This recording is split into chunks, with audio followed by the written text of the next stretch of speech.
All right. It's just after noon Central Standard Time on the 22nd of September 2025, and I'm talking with Michael Guy Bowman, who kindly agreed to an interview. Michael is an accomplished musician and performer with 11 albums and countless public performances under his belt. His solo work begins with Mobius Trip and Hadron Collido all the way back in 2011, stretching to Your Majesty last year and Homestuck a few months ago. Of course, he's well known for his involvement in the music of the webcomic Homestuck. Most would agree music is indispensable to the Homestuck experience, and Michael's tracks have their fair share of dedicated fans, which we'll get into eventually. Michael, thank you again for taking the time to talk with me today. Yeah, it's very glad to be here. Before we get into it, I did want to make a couple of comments. I was doing my research ahead of time and everything, and on your website there's an About page. On it, there's this picture of you in a suit sitting in a chair, and if I can say, I just want to point out you look very sharp in this image, man. It's like very professional looking. Thank you. Well, Alice and I made a little trip to Beijing over the summer. That's actually where. Have I mentioned that my wife Alice? We just got married this year, and she grew up there. So we needed to go do a little honeymoon trip, and the obvious place to go was Beijing, so that we could go meet the family. And she recommended this photo studio to us. So we have a ton of pictures. There's a couple in there, and that's not even my suit. They had racks and racks full of clothes, and for one of the sets, they put me in this suit with the great big lapels, which was awesome. I also gave them a photo for reference for like how I wanted my hair, and they did the hair and stuff. It was really great. Oh, it looks wonderful. And so that's a rather recent picture then. Yeah, Oh, just wow. from we were there in June, I guess. Wow. Wow. No, it looks wonderful, man. And I guess I also noticed that in your About section, you describe your songwriting as kind of eclectic, which I found amusing. And then you describe your musical style as a blend of retro rock and bedroom pop. And I'm not very musically inclined myself, so I looked up this latter term. And apparently, bedroom pop is about music which has the connotation of being produced in your own bedroom, as the name would imply. Do you actually do that for all your music? You just make it in your bedroom? Well, I make it at home. It moved out of the bedroom ages ago, but there's lots of indie, terms that basically just mean indie floating around. But I wanted to pick that specific one just to give people an idea of how indie it is.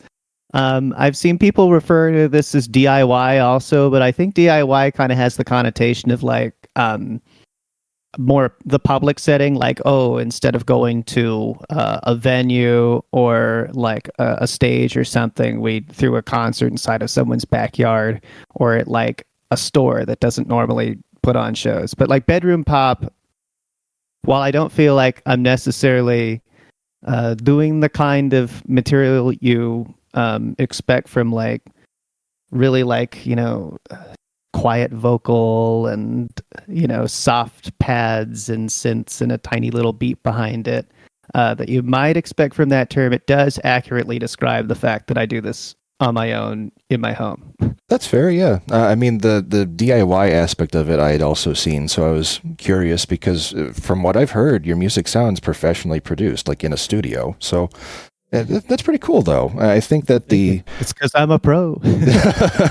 I think that the more independently creative talent is something that's kind of integral to the Homestuck community, at least. We have the unofficial MSPA group that does music and everything, and that's all very independently oriented. So I think that just in keeping with the spirit of things a bit.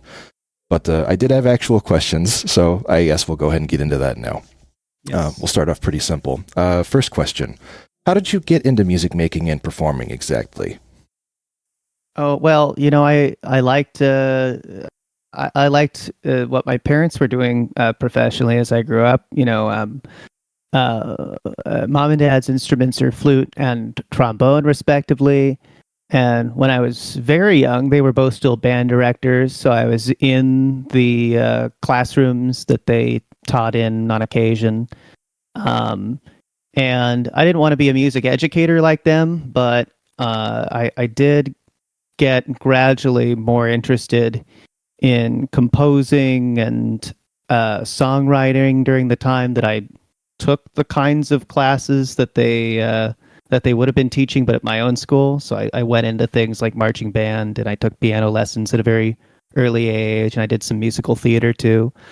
And I guess I kind of like solidified into this idea when I was a teenager that I was really most interested in songwriting and production, and kind of started to take that more seriously when I was out of the house and in college.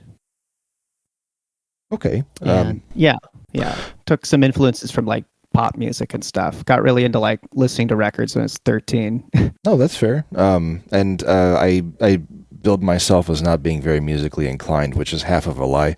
I'm certainly not musically inclined now, but when I was younger, I did also do some of the same stuff. I had piano lessons and I was in marching band and all that. But I don't like performing in front of people. I assume that that's a different case for you. Well, yeah, well, I do. I definitely still get stage fright and anxiety, but you learn how to work with it, and that's part of what comes with the territory. But I do like performing for people. So you just kind of roll with the punches and stuff. Yeah, you practice, and that shores up some confidence that, like, whatever happens up there, I'll be prepared for the. There's a teacher that said, "Set yourself up for the best outcome." For the best odds for the best outcome, so that whatever happens, you've at least got the odds in your favor by doing the work ahead of time. Yeah, of course. Do you have any particular inspirations in your work, such as other artists or pieces of media? Well, I think when I was first interested in like actually writing and composing, I was probably spending more time trying to unpack the work of Philip Glass when I was like in middle school. I was studying Einstein on the Beach because I was fascinated at what a weird opera it was, and that was like the first time I like really like went out of my way to pick something like kind of all by myself to study, and was like, oh, it's actually pretty simple to compose, especially if it's just like this crazy mathematical process. And then when I was like in high school, that's when I really got into David Bowie. And that sounds about right. Yeah, and then really started listening to pop records seriously, and lots of 70s stuff and new wave stuff. And I had like been into like the Beatles and stuff when I was a kid, but I really went back and started listening to it and going like, these are like really amazing records, and used the stuff that was online before there was Spotify and whatever, before there was Pandora. There was a service that was called Yahoo Music that Yahoo ran, that was like a streaming service where you could like rate stuff like 1 to 5 stars, and then it would give you more stuff you like. And that's how I kind of like got more into like, oh, well, this is like the kinds of records I like. And kind of developed an interest in being an auteur songwriter, like a lot of the stuff I was listening to back then. I guess I'm still pretty much on that track. Sure. I mean, the influences that you described, they make sense, especially since you describe yourself as kind of retro rock. No disagreement there, obviously. But let's see. So I actually, a couple years ago, I managed to catch your Halloween themed stream, which was actually quite a lot of fun. That made me think, do you have a favorite performance or event that you've performed at? Probably the South by Southwest show that was put together in 2011. There was actually a sort of a series of performances. So I was invited to perform as an official artist at the South by Southwest Music Festival in Austin in 2012, and this would have been April 2012. And so I didn't have a band at the time, so I was being invited pretty much just by somebody that was a huge Homestuck fan, who I think their dad or something was like worked for one of the companies that put the thing on, so it was like a complete inside track. But I had no band, and I didn't really know what I was going to try to do live. So I assembled a backing band that consisted of other people I knew through Homestuck. So Eric Scheel, Marcy Neighbors, Clark Powell, and then Ricky Suji, who later went on to do some music for Homestuck, who's a friend from Austin, actually. And we put on this like series of shows. One was the official show that was at an actual venue. I think it was the Velveeta Room.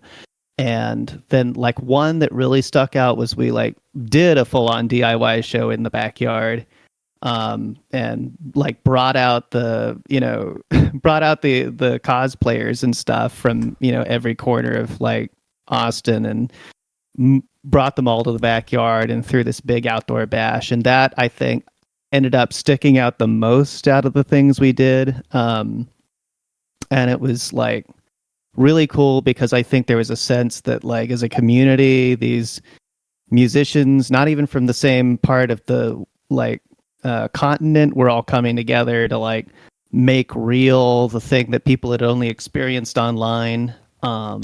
And we did not just my tunes, but other people's tunes too. It was like a community effort, and that was like a real big deal. Right. It kind of standard.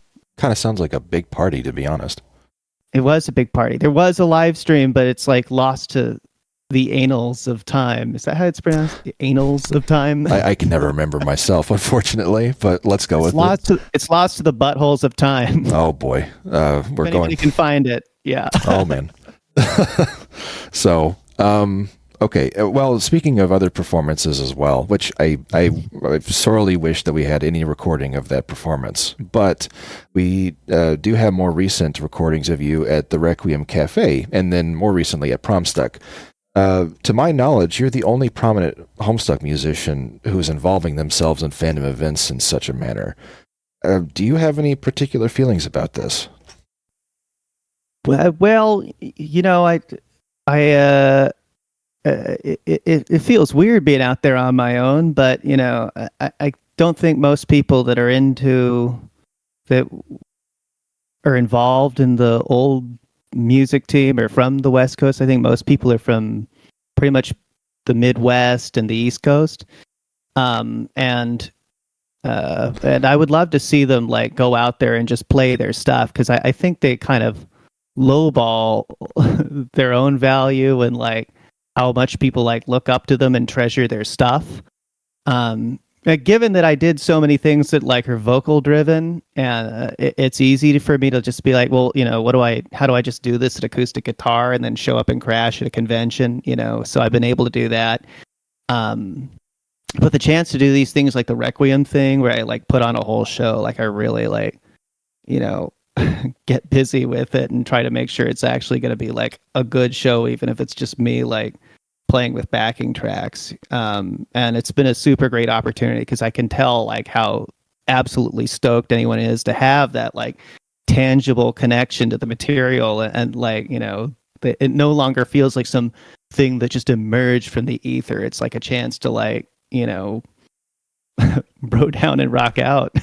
Well, speaking as someone who lives near Kansas City in the middle of the Great Plains, I definitely agree with that.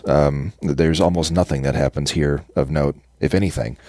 So it would be pretty sweet to see you and other people all form up, kind of in an ad hoc manner and just throw a nice Homestuck themed party or something. But I'd love to. I'd have to like find venues and stuff that can put it on, But like now I am starting to get a feel for the idea that if I like really just, made it a goal and could like pick out venues in specific places and had like a significant amount of time to like drum up interest, I could probably figure it out. They planned that Requiem, the very first one, with like 1 month of announcement and like totally sold out day one, and then had people showing up to the place for an entire month. It's not like there isn't like demand for like stuff for people to show up to.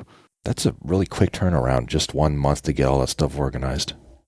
I mean, they, of course they organized the actual like stuff that they were going to do on the inside probably over a longer time frame, but like 1 month of lead in time to pack the house is pretty amazing. Yeah, for sure. I guess as a follow-up to all of that, are there any other members of the music team that you still talk to with some regularity? Well, I keep a couple of them posted.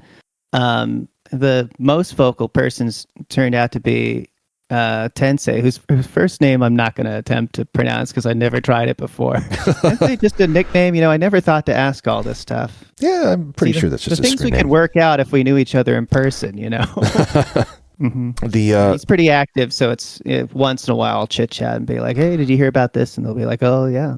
Oh, he's been an active member from the Homestuck Discord for a long time. I always like talking to him.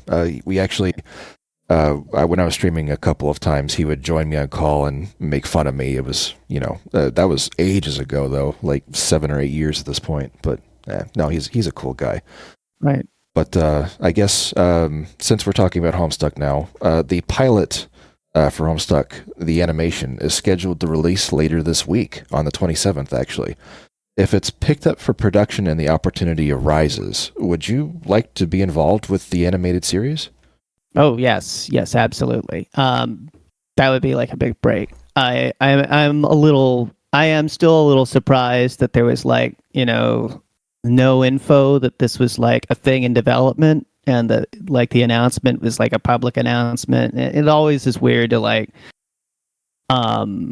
be the last person to know about something, or at least just like not be treated as an insider. But I saw the QA, or at least a little bit of the QA, where they're saying they're interested in like working in the original music somehow, and that's interesting to me. That would be a really cool thing to make good on, especially not just for myself, but because like people are going like, well, like that's like the other missing ingredient to the whole thing, and like they don't take it for granted. So right. Yeah, and of course everybody wants, like, with the amount of like drought of content there's been for years now, there's like this sequel comic and all the forums and a Discord and all this stuff, and really like bringing it to like a major, like at least higher budget adaptation is definitely like the next step, and it's getting everybody excited and interested in the whole thing again. I mean, that's a good thing overall. I just love to be like involved in that in some way. Yeah, of course. And I mean, this announcement took us all kind of off guard. I remember distinctly that first hour afterwards was just this hodgepodge of reactions where people were intensely confused and in disbelief, actually. It's only 11 minutes long, and I get the feeling that they just play their cards close to the chest as it is. That having been said, it still would have been nice for more insiders to know about it, but who can say what the future holds, I'll approach this in good faith that they're like serious about like trying to do the best version of this they possibly can.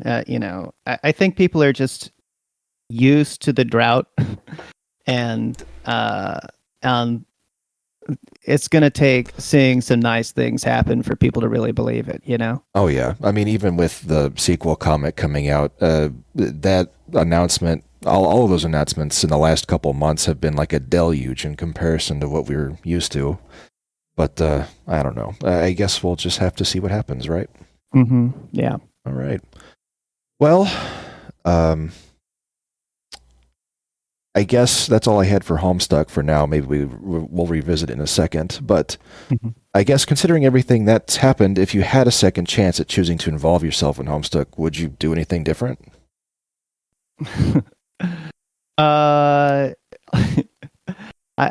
Andrew's been pretty firm about the whole like zero regrets thing, so I guess I have to kind of be too. I don't know, maybe write even more pony music. Oh my gosh. If I'd known that was going to be like the center of culture for a few years, maybe. It has its fair share of fans, that's for sure. I'll tell you this one thing. Right, so the early idea, right, we seed in all these instruments for each of the kids, right? With starting with John on the piano and then, everybody else, right? And the thing that was proposed for us to work toward was that like we're going to hear, John play piano and Rose play the violin, et cetera, and then eventually we'll hear music that's like the demos the four children are working on together.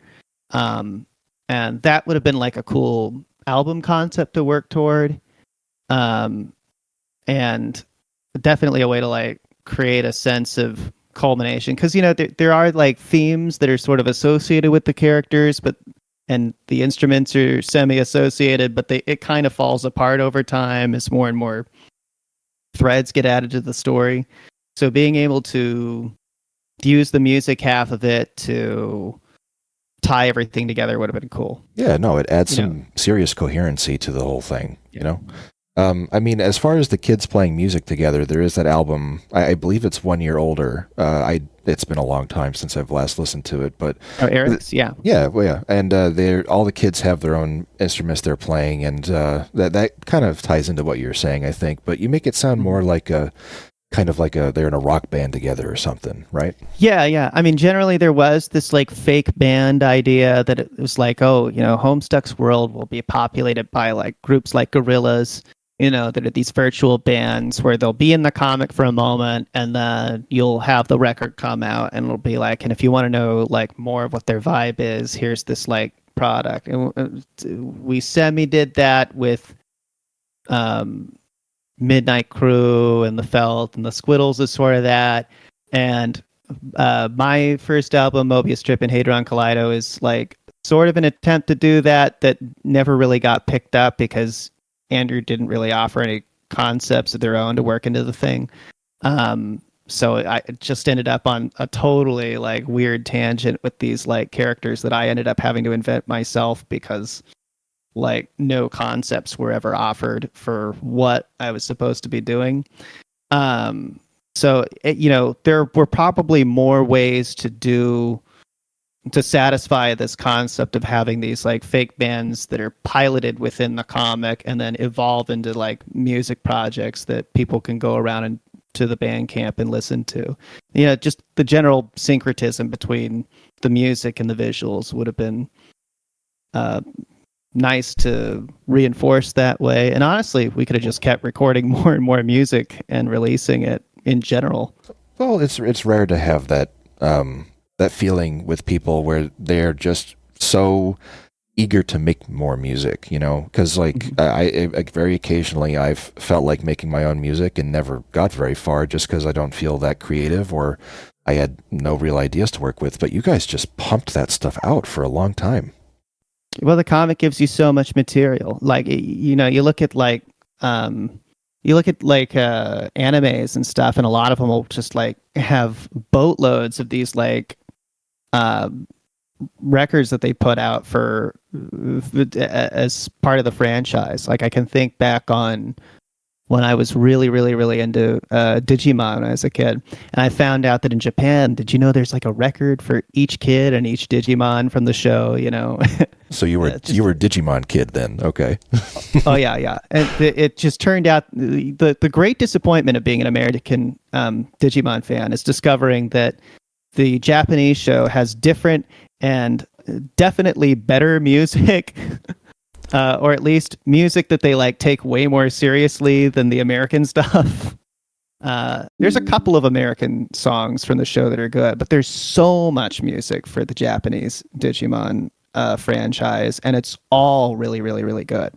And I guess it shows you that like there's ways to explore the themes from a piece of media that's constantly offering you cool characters and cool designs and cool locations. And, I think what we were doing with the project was going like, let's just, find any little thing and, make a song out of it. And there is so much material, honestly. It felt like the kind of thing we could just do forever if we really wanted to. Wow. Some of us, I'm sure, hope that it can go on forever or just as long as possible. Mm-hmm. But I guess in that vein, as far as your own work is concerned, in 10 or 20 years, when you're looking back at your career, what would you like to see? Oh, more and bigger, I guess. Well, what else would it be, right? Yeah, I'd like to be able to devote more time to music so I can be as prolific as I want to be. I like... At this point, I have so many. I'll have a day where I'll remember a song idea and go like, "Gee, like when did I think of that?" And it'll be like 2015. And so at this point, I have like a Google sheet with the list. Anytime I remember a song idea I never got around to, I put it in the list and go like, well, I guess I'm getting to it. So you've got like a laundry list of stuff then.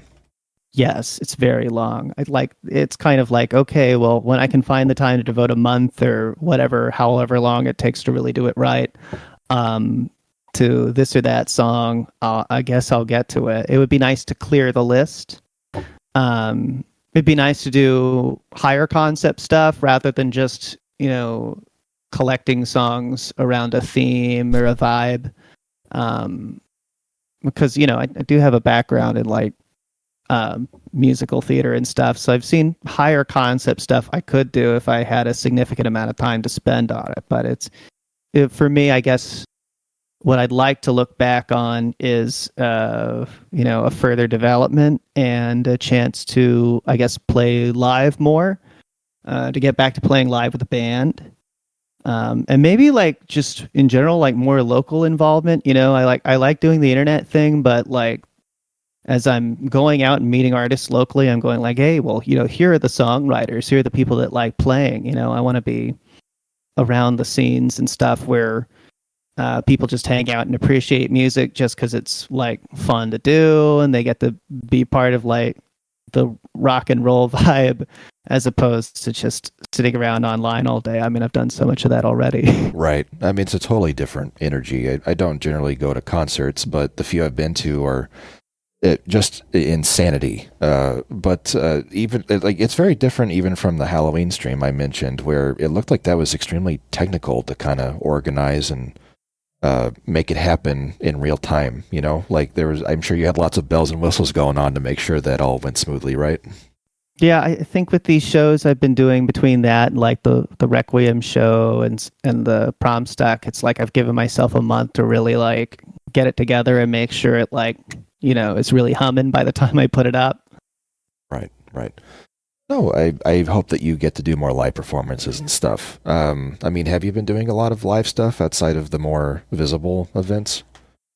Yeah, I've done a gig in town playing for a retirement center right now, which is fun because I already like old stuff, and then I meet somebody that's like 95 years old and I have to like get in their head and go like, well, God, what do they listen to? Like Rosemary Clooney, oh man, Ink Spots, like I really have to think back. I'm sure it's very different, but that's really sweet. You just go perform for the right retirement homes in your area and stuff.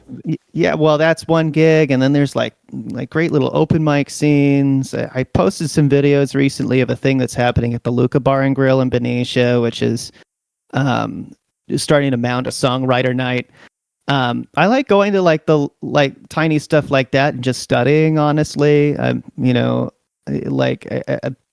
It's nice to be around people I think of as like my peers on that sort of thing and go like, well, God, like how do they engage with an audience? How do they write songs that keep people involved, and what kind of works, what kind of like misses people. I'm like, I have a lot of respect for everybody else that's doing this stuff, and I kind of just want to learn how to make what I do better and more engaging. Yeah, well, I've always had this impression of you as being very much a career musician, and none of this has convinced me otherwise. So, no, it's wonderful stuff, man. All right. On Thursday last week, you actually released a brand new single, A Beautiful Forever, which features copious amounts of footage from your wedding earlier this year, which my belated congratulations to you both. But Thank you. yeah, I've actually seen the rest of the footage for that as well. It looked fantastic. But it's clear that you put your heart into that song for obvious reasons. And it has this pronounced disco feel that's really up my alley. Right. Well, I wanted to do something for the specifically for my wedding reception. I knew I wanted to perform a piece of music, and I wanted it to be personal for Alice, who's like a huge, was already a huge fan. So I had to like make an original piece, and we ended up, I think, at every turn that we were working on our own wedding, kind of like veering into these disco balls as decoration. I think we like both had pretty much settled in on that as like the visual motif. So I was already kind of in the mood for that. And I guess when I sat down at the piano and in the time leading up to it with this conscious decision that I was going to write her a song, I that was one of the thoughts in the mix was like, oh, couldn't I do something that like, it has like kind of the dancey upbeat feel that like, might go into the kind of like party music that goes at a wedding. I like picked my own playlist for that and everything. So the dance music I think is like right up the alley for that. So I like listened to Hot Chocolate and some other like soul and disco records from back then for reference when I like started to take the like chords and lyrics I was working on and like set them to like an actual produced track and really use that stuff as reference when I was tracking it out, because I develop the stuff like at the instrument first and then bring it into the program and start arranging around it. Right. Okay. You did put a lot of heart into it. And I'm sure it goes without saying, but it seems she likes it as well, right? Yeah, she's very proud of it. She was in the video. I try to include at least one or two cutaways to her at the ceremony because we had our wedding videographers and stuff there, sitting there just like very pleased and very amused at our like sweetheart table in front of people. And yeah, she's been stoked about it pretty much since. And it took a while to get it out because of it took a while for us to get the footage back and just to even schedule finishing up the track. But it basically is as you heard it all the way back in January. Just it, now it's like done actually getting polished off. Right. It does look very polished now. No, it's a lovely new single, and I'm glad that you were able to share it with everybody. Thank you. Yeah. Do you have any further comments you might want to add about it? Just anything you can think of? Oh, just that I'm very, very proud of it. Yeah. Oh, it's clear. All right. Oh, and that people should like listen to it, it's on everything. Yeah, of course. It's on everything. The video is really good. It's on YouTube. And the video is my edit. But the videographers, the name of the company is Amari Productions, and they're based out here in the Bay, and they're really, really good. They gave me their own wedding video cut that's like just my private one, but this is I wanted to do a special public one, so it took a while to go back in. I think they're really good at what they do. Actually, going through and editing from their footage, I'm like, hey, they did a good job working with this. The grading they did is so good. I'm like copying, like going like, oh, maybe I could copy their grading. Maybe I want to do it my own way. I don't know. Oh yeah, no, I when I was first watching the footage, Alice had linked me to it, which was very nice of her. I was kind of blown away by how comprehensive the visuals were. I was like, they must have spent a ton of time just making sure everything was set up right and filming it properly. Yeah, they were with us all day. There's we had this crazy thing where Alice's makeup took forever to get done, and we ended up missing like a slot where we were supposed to take pictures together. So I don't know if you know my buddy Scott at all, but we ended up taking up a slot that should have been like couples photos, just goofing around in the freaking courtyard together. There's way too much footage of us just having like time to kill and doing dumb poses. Maybe I should post some of it. Yeah, maybe. The videographers were like, touch each other's faces, and we're like, do you normally ask people to do that? Oh my gosh. Nah, but you two just seem like good friends. Like, oh, okay. Yeah, just lightly touch each other's cheeks. That'll just do that perfectly. But yeah, we did stupid shit. It was really funny. Well, I'm just glad everything turned out okay, and that you were able to channel your creativity into such a personal project. Well, I always look back at my stuff and I can remember little bits of my life through looking at it, and like a kind of a scrapbook and in a more oblique way when I'm doing kind of like more abstract art or stuff where I'm inventing characters or whatever. But to do something that's just like actually with my own life in it, it's nice to actually commemorate it in a more like real way. Yeah, of course. It might show my descendants.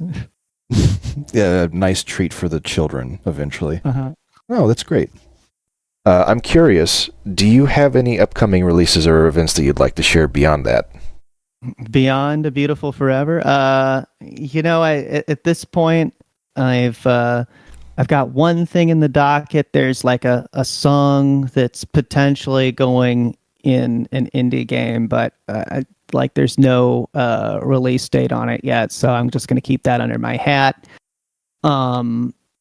Everything else, I'm trying to figure out how to pace out my personal responsibilities with the rest of my life now with music, and it's there's a lot going on actually. This year I think I spent so much time on the live performance stuff and other things that are going on within the first year of marriage, Right. that I haven't been able to just like sit down and do the thing where you just come home every single night and just work on music for hours on end and don't talk to anybody. So it's hard to get back into the pace of things and plan something like an entire album cycle.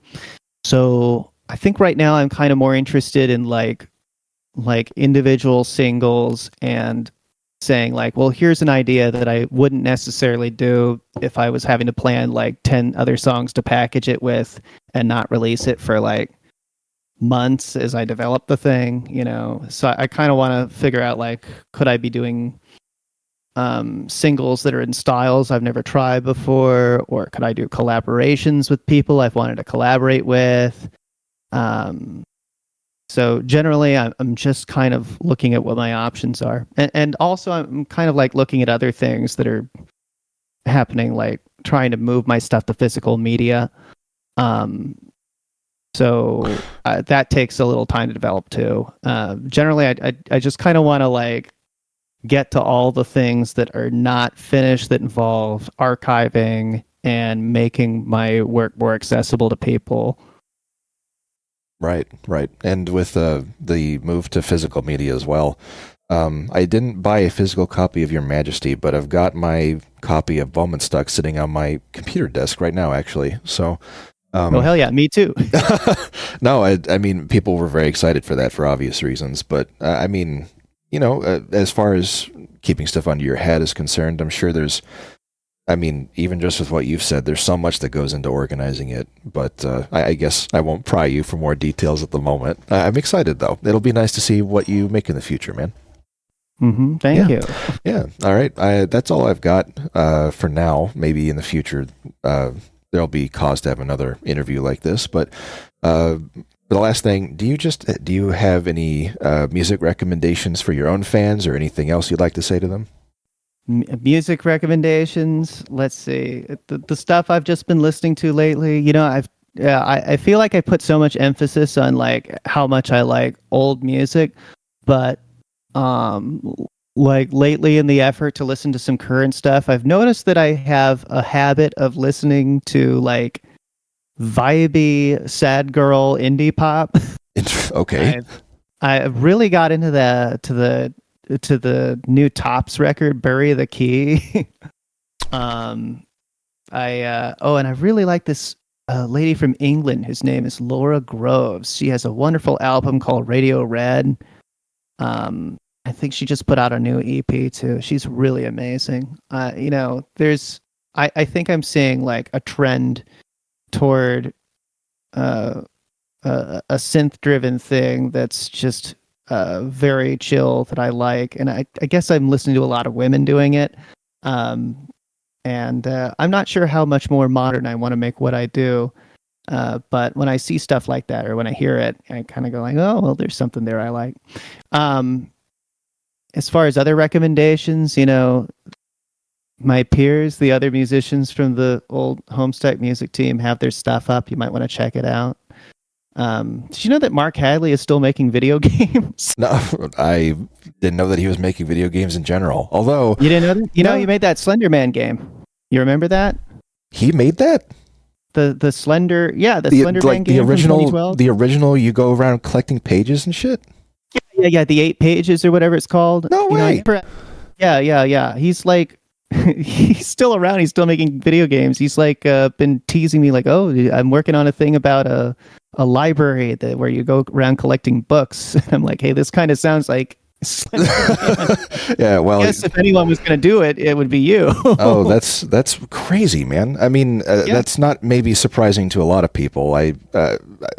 You know that I'm engaging in a project where I write down everything in the Homestuck community I can think of because my memory is crap. So it's possible that I heard Mark Hadley did this at some point and just forgot, but being told now is still mind-blowing. And I guess what you've described does sound a bit more like that concept, but still, that's crazy, man. Yeah, he's still around. I want to boot up the computer that runs Windows around here and try all his games out. Because they're all on Steam. I think his company name is Parsec Productions. He's still going by Agent Parsec like he did back in the old days. Wow. And yeah, I want to see what he's up to. Okay, well, I'll definitely have to check that out. I never played the original Slenderman game, but I'm sure he's got some other stuff that I would like probably a bit more. Yeah, full disclosure, I was pretty busy back then too, but it'd be nice to check that out. Yeah, all right. Well, thank you very much, man. That's all I've got for you today. As far as Michael Guy Bowman is concerned, do you want to plug your own stuff? Like, where can we find it? I know it's on Bandcamp, of course. Yeah, you can find the links to everything on the website, which is just michaelguybowman.com. A before E. I've noticed that people don't. I know that Michael is like, an unusual name, but it's very common. People should know that it's spelled with the A before the E. But yes, michaelguybowman.com. And you can find links to all the music and stuff. I've got a new video up for Beautiful Forever. You mentioned that. My preference is that people stream it on Spotify or YouTube or whatever service that I've got it up on, and put those microtransaction cents in my pocket over the course of years, I guess. Right. But also to buy it and support it on Bandcamp. That's my preferred vendor for if you want to really do your part here. Yeah, of course. All right, man. Well, thank you again for joining me today. I really appreciate it. Thank you. This is really cool. All righty. Well, I guess we're good. That feels like it went really nice.